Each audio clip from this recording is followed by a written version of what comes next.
Good morning to all participants. My name is Veronique Verbruggen.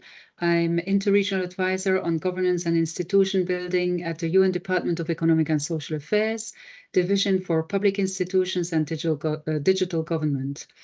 In the next 10 minutes, I would like to try to provide you with some information on how systems thinking and strategic foresight can contribute to more effective decision-making in the public sector for SDG implementation. So, despite the fact that we are currently dealing with, as we call them, wicked problems that are basically where causes and effects are extremely difficult to identify and creating a high degree of conflict because there is very little consensus on the problem or the solution. And problems, these wicked problems that are also cross-cutting across all political and jurisdictions, and they're also relentless. We keep on finding a status quo in terms of governance in many public institutions. And also despite, in fact, getting closer to the 2030. So we see that traditional problem-solving systems fail to effectively address the dynamic complexity and uncertainty that we are dealing with. So a systematic way of planning and thinking beyond the expected is necessary for government officials to enhance problem-solving capacities and cope with future challenges, bearing in mind that basically one of the core principles of sustainable development is precisely the interconnected character of the different topics and policies and issues. Now, what is systems thinking? Systems thinking is a threat for holistic and coherent planning and holistic planning. So it's an approach that views complex phenomena as interconnected systems rather than isolated components. It's also a framework that helps you to see interrelationships rather than things, or seeing patterns of change rather than static snapshots. And it's basically, if you look at the illustrations, you can see it gives you a good example of what happens when, for example, you only look on a static snapshot, trying to save the woman who is escaping from a burning apartment, but not looking that is basically to the right side, another burning building, so that the woman ends up in the second burning building. So that shows that systems thinking can help in, of course, a very simplified manner. It can help you to think in terms of patterns of change and in terms of addressing problems across sectors, institutions, regions, and time.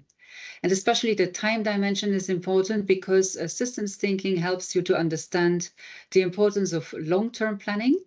And because thinking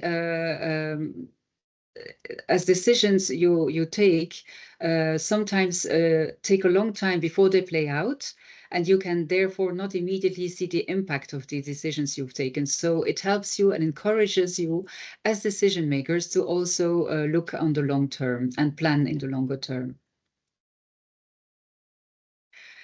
This illustration, this figure basically gives you a good idea of how a energy, water, food nexus recognizes the interconnections between energy, water, and food systems. That's a good illustration of how system plays out in reality. So these three critical resources are deeply interdependent: water systems, energy systems, and land and agriculture systems.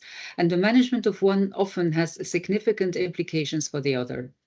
So as you can see on the slide, you basically have energy that is required for field preparation and harvest. Energy is required for water processing and treatment. And there is also water is needed for food, for feed, for fuel, and fiber crops. So the internal connectedness can lead to external impacts. For instance, an increasing demand for water, energy, and food due to population growth and economic development can lead to increasing greenhouse gas emissions, and therefore competition for these resources, potentially then exacerbating climate change and resource scarcity. So ensuring sustainable development of energy, water, and food systems will require systematic approaches that consider those interdependencies. So what is strategic foresight? It's a systematic way of looking beyond the expected to engage with uncertainty and complexity. It's a structured and systematic way of using ideas about the future to anticipate possible opportunities and challenges and better prepare for change. So it helps decision makers to become anticipatory and agile and support both risk-informed and forward-looking development. So it can basically help decision makers risk conscientiousness. So it's basically a risk management tool. And as you can notice, there is a strong interconnection between strategic foresight and systems thinking. Now, on the slide, you can see different types, different examples of strategic foresight methods. The ones that you often start with is basically the 3 horizons. That is the starting point for doing exercises on strategic foresight, and it identifies the main characteristics of the present, emerging signals and trends, and the development of pathways to basically bridge present and future realities. Wind tunneling is an example where you test whether your plans, your policy, or decisions are future-proof. And visioning and backcasting are often done together. When you do visioning, you project yourselves in the future. You do that again in a participatory manner. You define where you want to arrive, the ideal country, the ideal region, the world in which you want to be in, for example, 2030, 50, 63, but definitely on the longer term. And backcasting is a method that allows you to move backwards from your vision that you have identified to identify targets, barriers, challenges, including the specific groups, to your current situation so that you can better see how do you anticipate to the problems that you might encounter in the future. So going back to the initial question of that was on the first slide, how can systems thinking help in the effective decision making? So systems thinking enhances ability to map and navigate the complexities of interconnected problems and multi-level governance. It ensures that interventions do not interfere and rather support each other. And that is what we call looking for synergies and reducing trade-offs. So you basically have to avoid negative impact of one policy decision on another policy decision. And therefore, it's important to understand in a systematic way how they are interconnected.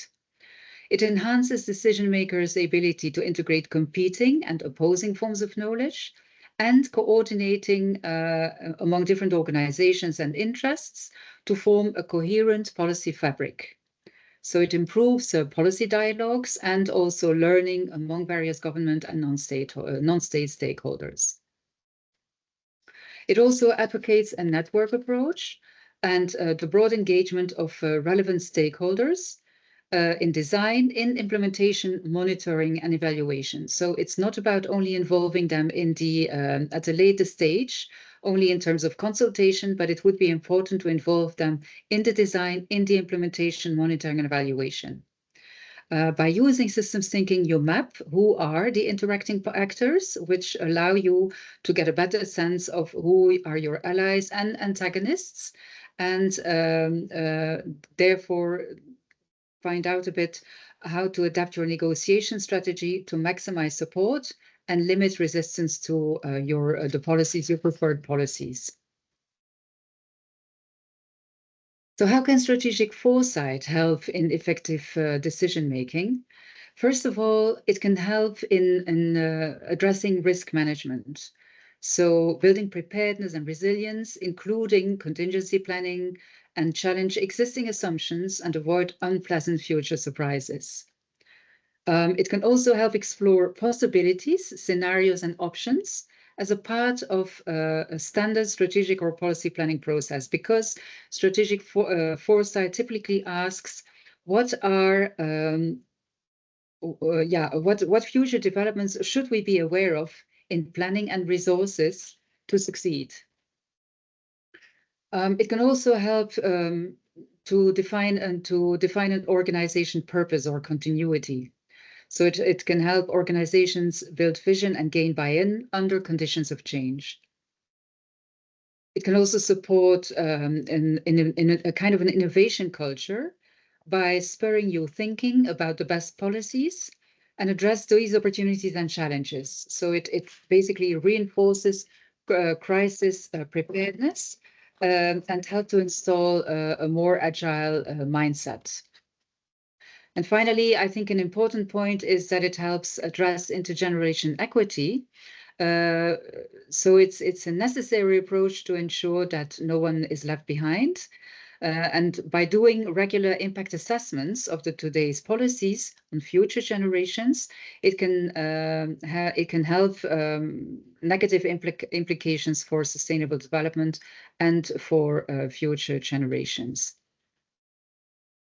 So I would basically like to invite you to encourage you basically to think whether and how this could help in bringing about changes in your own organizations.